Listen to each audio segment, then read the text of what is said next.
Let's get started with the big story today. Prime Minister Narendra Modi has accepted an invitation extended by his Pakistani counterpart Nawaz Sharif to visit Islamabad in 2016 when Pakistan will be hosting the SAARC summit. The two leaders, remember, had met at the last SAARC summit in Kathmandu, but there were no official talks.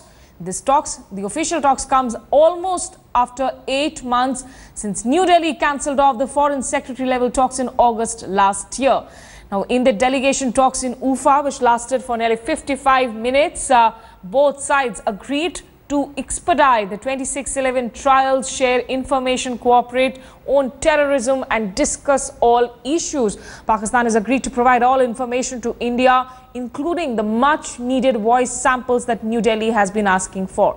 Also, another breakthrough, both the national security advisors have been asked to meet in Delhi to specifically thrash out all the issues related to terrorism. Remember, both India and Pakistan, of course, have been suffering from terrorism, and India has suffered cross-border terrorism for the longest time, where Pakistan has also been alleging involvement of India, which Prime Minister Narendra Modi, according to sources, rubbished off in his meeting with Nawaz Sharif.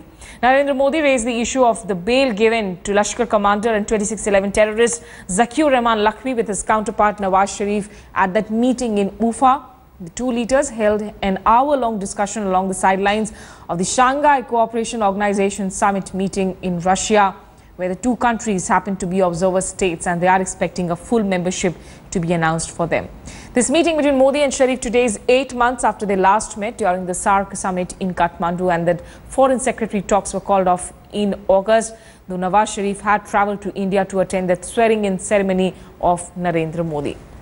According to sources, Prime Minister Modi also raised the issue of Pakistan-backed terrorism and the constant ceasefire violations by the Pakistan Rangers. The slow pace of trials in the 2611 terror attacks was also raised, while the Pakistani side did raise the Kashmir issue. The two leaders exchanged views on issues of bilateral and regional interest. They agreed that India and Pakistan have a collective responsibility to ensure peace and promote development. To do so, they are prepared to discuss all outstanding issues. Both leaders condemned terrorism in all its forms and agreed to cooperate with each other to eliminate this menace from South Asia. They also agreed on the following steps to be taken by the two sides. 1. A meeting in New Delhi between the two NSAs to discuss all issues connected to terrorism. 2. Early meetings of DG BSF and DG Pakistan Rangers, followed by that of the DGMOs. Prime Minister Nawaz Sharif reiterated his invitation to Prime Minister Modi to visit Pakistan for the SAARC summit in 2016. Prime Minister Modi accepted that invitation. Yes, it was literally an audio joint statement between the two foreign secretaries, the Indian Foreign Secretary S. Jaishankar and the Pakistani Foreign Secretary Aizaz Chaudhry, which was read out in Ufa. Let's take you through the 6 big takeaways, really.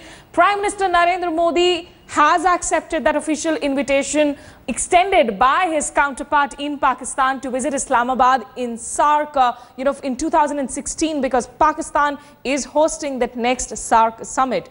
Also, Pakistan has agreed to expedite the 2611 trials, something that has been absolutely important for India. Now, what the joint statement says is that Pakistan has agreed to provide all information related to the trials of the horrific Mumbai attacks, including voice samples, something that has been blocked by Pakistan governments and courts for the longest time.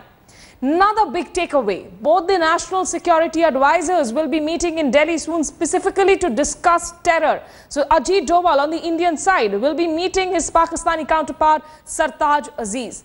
An early meet between DGs of Rangers and BSF has also been agreed upon in this joint statement. This will be followed, of course, by meetings between DGMOs, and a decision has been taken that within the next fortnight itself, India and Pakistan both will release all the fishermen and the boats that they have in their captivity. So clearly, it does seem to have been a well thought about structured dialogue that happened in Ufa between the two sides, lasting for close to an hour.